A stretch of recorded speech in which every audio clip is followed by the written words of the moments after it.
Fils et du Saint-Esprit, ainsi soit-il. Avec mes salutations distinguées tout d'abord aux chers membres de l'Ordre de l'Étoile que je commence à connaître déjà, puisque ce n'est pas la première fois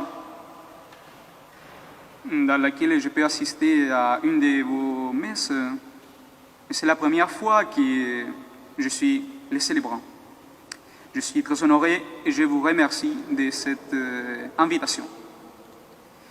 La très sainte Vierge Marie, notre Mère, la même qui s'est réjouie d'une manière incomparable de la résurrection du Sauveur, cette même Marie qui a rencontré le Seigneur Jésus le matin de la résurrection, cette même Vierge Marie est celle qui nous invite à nous à la joie de la résurrection, nous invite à nous réjouir, mais pourquoi?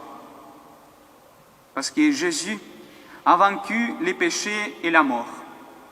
Jésus est le triomphateur des puissances du mal et il nous invite à nous à participer dès maintenant de sa propre victoire. Nous l'avons célébré il y a quelques mois, le 8 décembre, la fête de la Conception Immaculée de Marie. Nous avons vu comment Marie, depuis le premier instant de sa conception immaculée, écrase la tête du serpent. Et maintenant, c'est samedi du temps pascal, nous sommes en train de fêter la joie de Marie lorsqu'il a vu son Fils ressuscité, lorsqu'il a pu voir donc c'est Jésus vivant. Aussi, aujourd'hui, nous sommes en train de fêter la solennité de Saint Justin. Saint Justin qui est un des patrons de l'ordre de l'Étoile. Et justement, Saint Justin était le saint philosophe des premiers siècles de l'Église. Le saint qui était en dialogue avec les philosophes de l'époque qui attaquaient la foi chrétienne. C'est Saint Justin qui a eu un amour de la sagesse tellement grand qu'après, justement, le Seigneur l'a conduit jusqu'au baptême, jusqu'à la foi chrétienne. Il y a un rapport qui est très étroit entre la figure de Saint Justin et votre fête patronale principale, qui est la fête de l'Épiphanie. Nous voyons bien que les mages, les sages qui venaient de l'Orient, étaient en train de chercher Dieu, chercher la sagesse. Chercher la sagesse.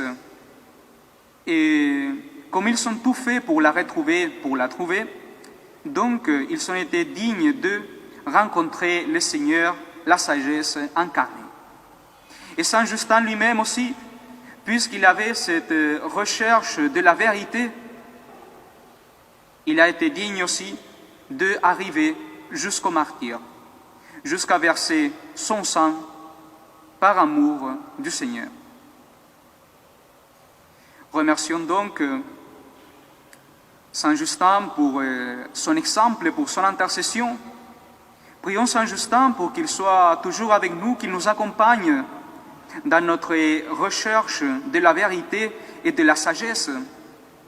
Prions la très sainte Vierge Marie, puisqu'elle a aimé la France avec un amour particulier, puisqu'elle a aimé la France d'une manière absolument indescriptible. Nous voyons bien les apparitions à Lourdes et tellement d'autres endroits, à Pontmain, et j'en passe d'autres.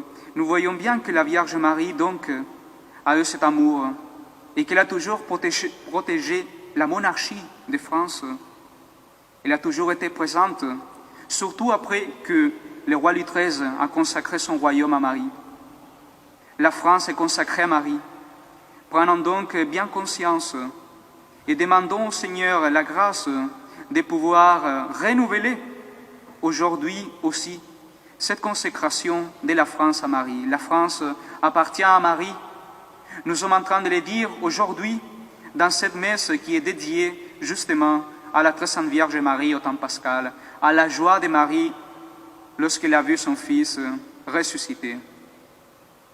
Que par les mérites et l'intercession de la très sainte Vierge Marie, de Saint Justin et de tous les saints, le Seigneur nous bénisse et nous donne la grâce de la persévérance finale et bénisse la France et nous accompagne toujours.